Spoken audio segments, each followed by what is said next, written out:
जिल्ह्यात सध्या स्थितीत 98,000 शेतकऱ्यांना 1,018 कोटीचे वाटप करण्यात आले आहे। प्रत्येक पात्र शेतकऱ्यांना पीक कर्ज उपलब्ध होणे आवश्यक आहे। महसूल भवन येथे जिल्हाधिकाऱ्यांनी सर्व बँकांकडून पीक कर्ज वाटपाचा आढावा घेतलाय, त्यावेळी ते बोलत होते।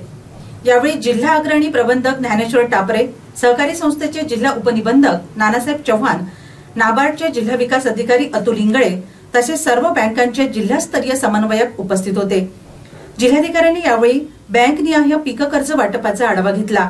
काही बँका वाटपात मागे असल्याने त्यांना विशेष प्रयत्नाने कर्ज वाटप वाढविण्याच्या सूचना करण्यात आल्या।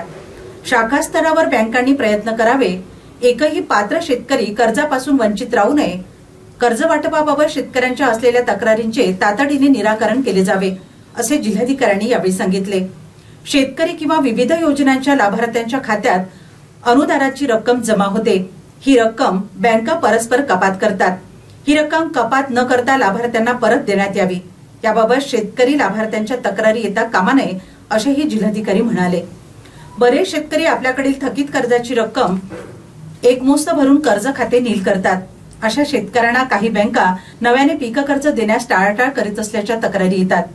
ज्यांनी पूर्णपणे कर्जाचा भरणा केला आहे अशा शेतकऱ्यांना तातडीने नव्याने पीक कर्ज बँकांनी दिले पाहिजे, असेही यावेळी त्यांनी सांगितले।